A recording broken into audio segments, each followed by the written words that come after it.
Here we go. California bill builds on reforms that could herald the surprisingly fast collapse of psychedelic prohibition. And basically, what this article is getting at is a couple of the substances, for one, that have been legalized, but also just kind of after basically the collapse of criminalization and illegalization of psychedelic substances will likely be much faster than marijuana. Cannabis was outlawed nearly 100 years ago, and it's taken quite some time for cultural reasons and, special interest, private prisons and just kind of general systematic racism. For those purposes, it's taken cannabis quite some time to get around. But now that the new generations have taken hold and we know more what's up with these substances, it's much more likely that we're going to see the collapse of this quicker.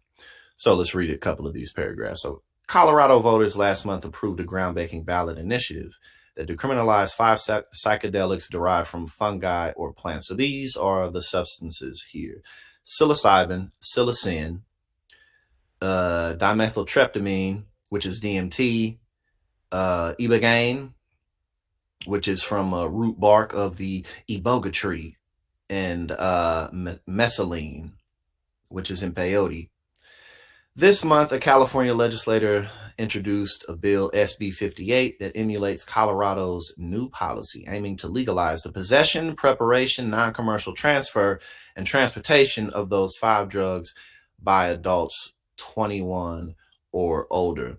And, one of the things about this, and I talked about this in one of my podcasts before, about just kind of the history of different types of drug substances, how they were created, how they were spread, how they were legalized, things like that.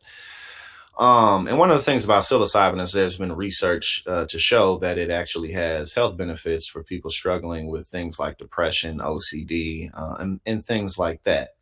And it's not, like is directly detrimental to your body as like maybe other hard drugs are. Like if you do cocaine every day for years, that's going to have some negative effects. If you do heroin that's going to have some effects over time. If you drink alcohol a lot every day, it's going to fuck you up. Marijuana, we know it's not going to fuck you up the same way. And psilocybin, it's not going to tear your body up the same type of way. So there's more, no LSD, those absolutely have medical value as well. But the good thing about this though is that we're taking steps. You know what I'm saying? We're building that momentum because there's so many good reasons to decriminalize these substances, not just for health benefits. Because again, like how you mentioned MDMA, LSD, those, could have medical value, but things like, like cocaine or different types of heroin substances, those don't have the same type of medical value arguments. But then you get into the whole prison population problem, the prohibition not working anyway, the violence in Mexico and Central America and the cartels, how much money is being made from it, how much, this is the important part, tax dollars we could be collecting off of these substances that motherfuckers is doing anyway. So there's a variety of arguments to be used with the different substances that we have on the table to possibly be illegal. You can't make the same argument for every substance because every substance doesn't have the same types of benefits, but there is an argument for it, best believe. So let's read some of these. Let me see.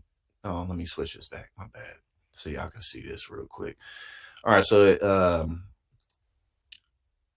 So where is it? Here we go. Research from top medical universities shows that these substances can have significant benefits, particularly for treating mental health and substance use disorders. And decriminalizing their personal use is part of the larger movement to end the racist war on drugs and its failed and destructive policies. This legislation follows similar successful local efforts to decriminalize these substances in Washington, D.C., Oakland, San Francisco, and Santa Cruz, as well as successful Oregon and Colorado ballot measures. And like I said before, hold on. I just read this. Yeah, I'm not going to spend. Compared to the gradual collapse of marijuana prohibition, psychedelic policy seems to be shifting remarkably fast, which is good. we can make much quicker progress with legalizing drugs. While states began banning cannabis a century ago, culminating in the Marijuana Tax Act of 1937, prohibition of psychedelics was enacted in the late 1960s. States began decriminalizing marijuana use, which is typically meant making low-level possession a civil offense punishable by a modest fine in the 1970s. California became the first state to legalize the medical use of cannabis in 1996, 2 decades later. Then 16 years elapsed before Colorado and Washington became the first states to legalize recreational use.